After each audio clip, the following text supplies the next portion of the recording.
بسم الله الرحمن الرحيم. والعامل في الحال فعل أو معنى فعل، والحال نكرة أبدا، وذو الحال معرفة غالبا كما رأيت في الأمثلة المذكورة. دزنا مصنف دا بیانی والعامل في الحال فعل او معنى فعل، چې په حال کې به عامل یا فعل وي یا به معنی فعل وي، خو فعل عام ده که ملفوظ وي او که مقدر وي، که ملفوظ وي او که مقدر وي، ٹھیک ده کنه، یا به معنی فعل وي. معنی فعل نه مطلب څه ده؟ معنی فعل نه مراد اسم فاعل، اسم مفعول، صفت مشبهه، اسم تبذیل، مصدر، ظرف، جار مجرور، اسماء افعال او هر هغه شی چې د فعل نه مستنبط وي، لکه حروف ندا، حروف تنبیه، اسماء اشارات، هر هغه شی چې دغه نه فعل مستنبط کیږي، هر هغه شی چې دغه نه فعل مستنبط کیږي، لکه حروف ندا ویل کنه چې کوم مقام دی دودا فعل مستنبط کیږي کنه، هذا حرف تنبیه، ها موی چې منبه په باندې اشاره، موی چې اشیر په باندې دلالت کوي کنه، یا تمنی او ترجی او تشبیه وغیرہ ذات مراد دي ښه، ٹھیک ده کنه. دې له وګورئ عامل په حال کې څوک وي، یا به فعل وي، فعل کا مذکور وي که مقدر وي. مذکور مثال جانی زید راکبا، اوس د ذکر د زید د راکبا حال نه کنه، په دې حال کې عامل څوک ده؟ جانی فعل د مذکور ده، ٹھیک ده کنه. او یا به معنی فعل وي یا مقدر مثال کې تراغلی مته چې کیف جئت ته څنګه راغلی، تو چې راکبن، تو سوي راکبن، نو په دې راکبن کې عامل څوک ده؟ فعل محذوف جئتو ده، فعل محذوف جئتو ده مقدر ده، پوه شو په خبرې باندې. او کمانه فعل وي یګي مثال بس شي لکه هذا زید قائما، ځکه دا په معنی څه ده؟ اشير الى زید وانبه على زید قائما، پوه شو به کنه، ځکه چې على زید او الى زید د په واسطه د هر پجر څه ده؟ مفعول به ده، نو دې نه حال واقع شوی ده، دې نه حال واقع شوی ده، پوه شو په. والحال نکرة ابدا، دې ځنا تداوی چې حال او ذل حال به نکره وي که معرفه به وي، نو حال هو به همیشه نکره وي، حال به چې ته معرفه نشي واقع کېدلی، چې کلم یو اسم حال واقع کېږي که نه دا اسم به څه وي؟ دا به نکره وي، ټیک ده. او ذل حال دا به اکثر معرفه وي، ذل حال به څه وي؟ اکثر به معرفه وي. ویلې حال به ځکه نکره وي چې دا محکوم به ده، څه ده؟ محکوم به، لکه څرنګه خبر محکوم به وکنه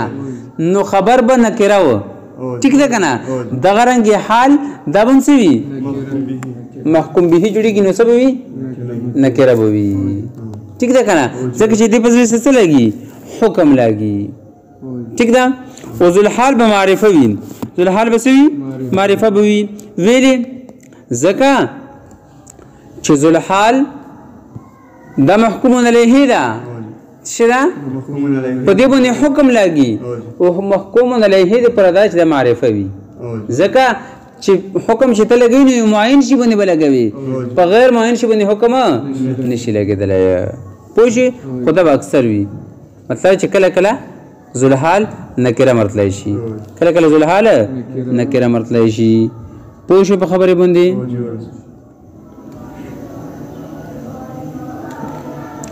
شي کوم طریقې دي چې ذل حال د معنی په اعتبار سره چونکه محکومانه نه ده، نو محکومانه کې اصل دا چې د معرفه وي، لکه څرنګه مبتدا کې مو ویلي وو، لکه څرنګه مبتدا کې ویلي وو، ټیک شو که نه؟ پوه شوې پې صحیح. او اوس مخکې ورته وګورئ کما رأیت فی الامثله، لکه څرنګه تاسو مثالونه کوي چې ولیدلو، لکه جاءني زید راکبا، نو زید څه شی ده؟ ذل حال ده که نه؟ ونکره ده که معرفه؟ معرفه ده، زید شي ده معرفه ده. ویلي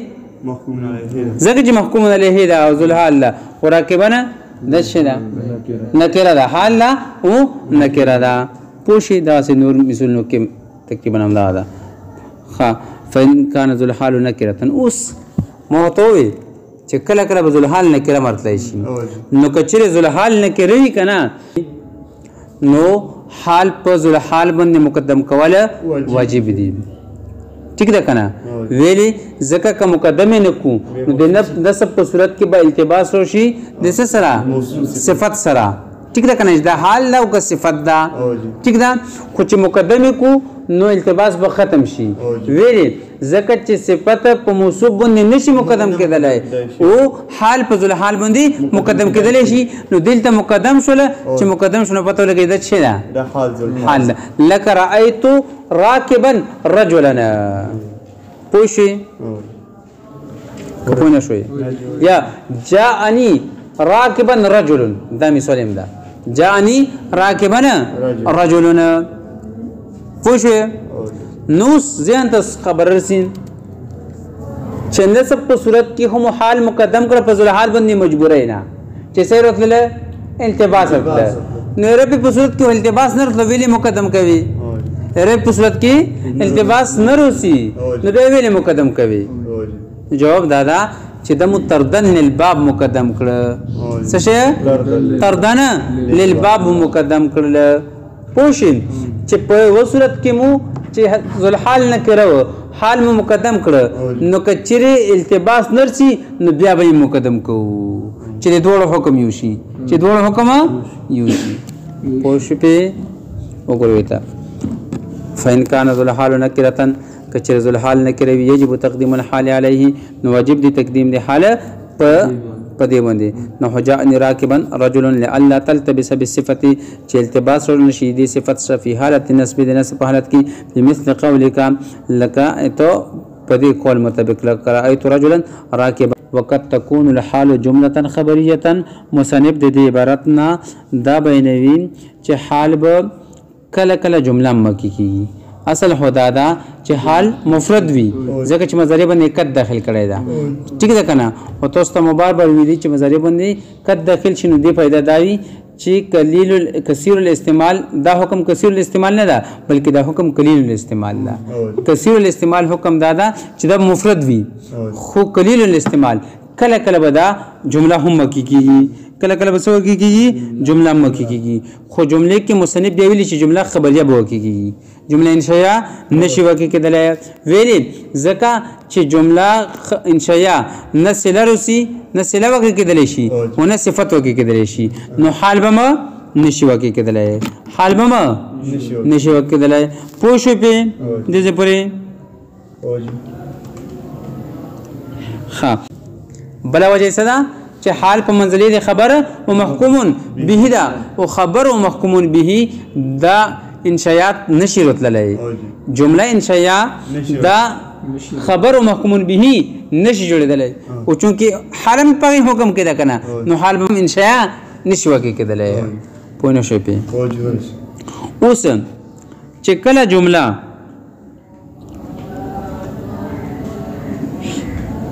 حال وکی شي چې کله جمله حال وکی شي نو د حال او د ذوالحال په منځ کې ربط ضروري ده څه ضروري ده ویلې ځکه چې جمله من حیث الجمله دا چاته محتاج نه وي ٹھیک ده کنه جمله من حیث الجمله چاته محتاج نه وي نو چې کله د دې د مقبل څخه تعلق ته جوړوي کنه نو دغه پر رابط ضروري وي څه به ضروري وي رابط به ضروري وي او دغه ربط ورکون کوي دغه رابط د بس شي وي د یا واوي یا به ضمیر وي یا به واوي یا به ضمیر وي یا به دوړ وي یا به څه وي واوي یا به ضمیر وي یا به دوړ وي ټیک شو کنه او رابط اوس کچره جمله اسمیه وي نو جمله اسمیه چونکی قوی ده کنه پوه شئ جمله اسمیه څه ده قوی ده نو هغې پر ربط هم مضبوط پکار ده رابط هم څه پکار ده ټیک ده نو جمله اسمیه کې برابط ضمیر او واو دواړه وي لکه جاءني زید وغلامه راکبون نو دې کې وګوره واو هم رابط ده او ضمیر هم څه ده رابط ده دواړه څه دي په تور د رابط باندې راغلي دي پونه شي په جمله اسمیه کې ما صرف ضمیرم رابط ترتلای شي صرف ضمیر به ما رابط مثال کې جاءني زید غلامه راکبون ویل شي پوه شئ جاءني زید غلامه راکبون ویل شي پوه شئ په خبره باندې خو اکثر به څه وي اکثر به دوړه به وي ضمیر واو پوه شئ اکثر به دوړه وي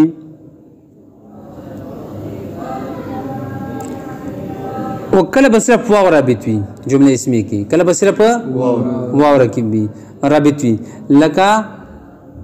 كنت نبينا وآدم بين الماء والطين نو دې ځکه وګوره كنت نبيا ٹھیک ده کنه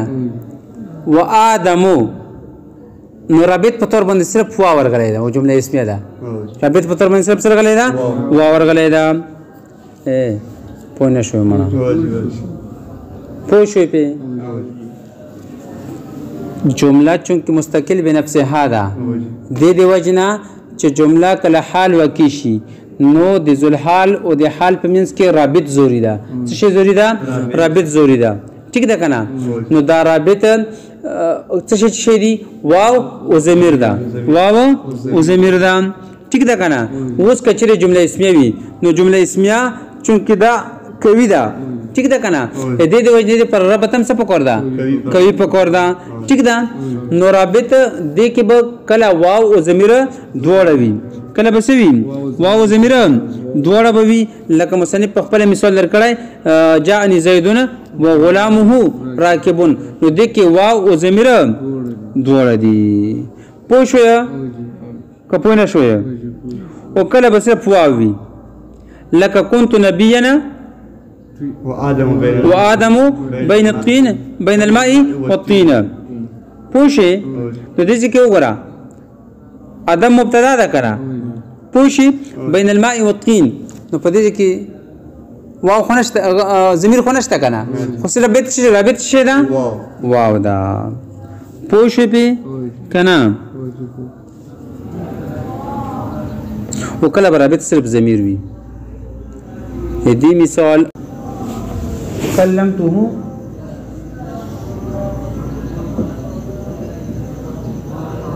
إلافية نو دې کې وګوره كلمته ٹھیک ده دې کې دا جمله فوه إلافية دا حال ده څه ده حال وکي شوی ده ٹھیک ده کنه پوهه گویا او رابط په صرف ضمیر ده رابط په صرف څه ده جمله اسمیه ده کنه او رابط په صرف څه ده ضمیر ده پوه شوي په جمله اسمیه باندې پوه شوي رابط به کله پکې ضمیر او واو دواړه وي پوه شوي لکه جاءني زید وغلامه راکبون کله به صرف ضمیر وي لکه کلمته فوه الى فيها وكلا بصرف واوي لك كنت نبيا وآدم بين الماء والطين وشكل جملة فعلية وي شكل جملة فعلية وي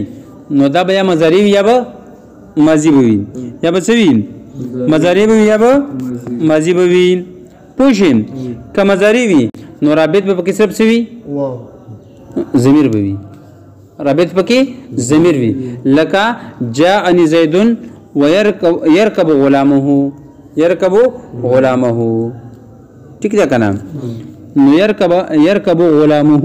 دې کې هو ضمیر غلامه کې راغلی کنه دا راځي د چاته ذل حال طرف ته زید طرف ته چاته زید طرف ته پوښین او کچره د مزي وي نو دې کې کله برابط ضمیر وي کله واو وي او کله به دواړه وي د کوم درې وړه صورتونه جاری کیږي کله به ضمیر واو وي کله به ضمیر وي او کله به دواړه وي لکه جاءني زید وركب الامير پوښین یا جاءني زید ركب غلامه ٹھیک ده کنه یا جاءني زید وركب غلامه واو مې درې وړه صورتونه پکې جایز دي پوه شوې ومثال ما كان عامل همان الفعل انه هذا زيد قائما ٹھیک ده مثال دی ما كان عامل همان الفعل انه هذا زيد قائما معناه انبه اشير په دې کې تماشو ته تفصیل وکړو دوباره ضرورت نشته وای کوم به دوباره ما کې د معنی فعل کې کوم تفصیل مو وکړل هذا زيد انبه الى زيد اشير اشير الى زيد ونبه ولا اما تفصيل دي ذکر ده ٹھیک شو وقد يحذف العامل لقيام قرينه کله کله به حذف کیږي عامل د حال کله کله به حال عامل حذف کیږي د قرینه دی وجنا ٹھیک ده قرینه حالیه یا قرینه مقلیه قرینه حالیه مطلب څه ده چې د متکلم یا د مخاطب حال دلالت کوي د پیل په حذف باندې ٹھیک ده کنه لکه مثال کې سړی راغله او ته چې ښه یو سړی راغله ته چې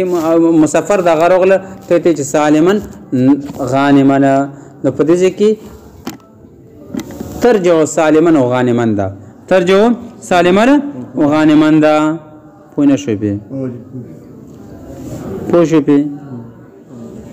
کله به فعل حذف کیږي د قرینه حالیه دی وجنا او کله فعل حذف کیږي د قرینه مقلیه دی وجنا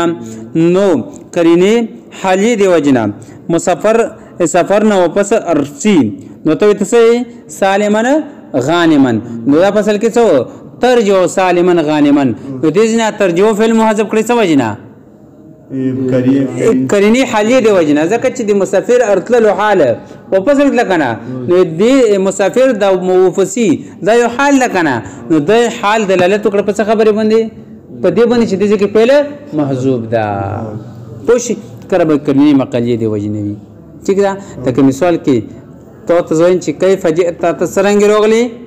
نو ته توي چې راکبن څه شي راکبن نو اوس د ذکر د راکبن د حال لا و دې عامل محذوب ده اچھا ده جئتو ده څه شي جئتو راکبن وسوجنا حذف شول ځکه چې په دې کې قرینه د سائل سوال لا چې هغه جې تبرې کې تپوس کړي وو چې کیف جئتا څنګه راغلي نو ته چې راکبن ای جئتو راکبن ده پوه نشو مړه پوه شي بس تفهم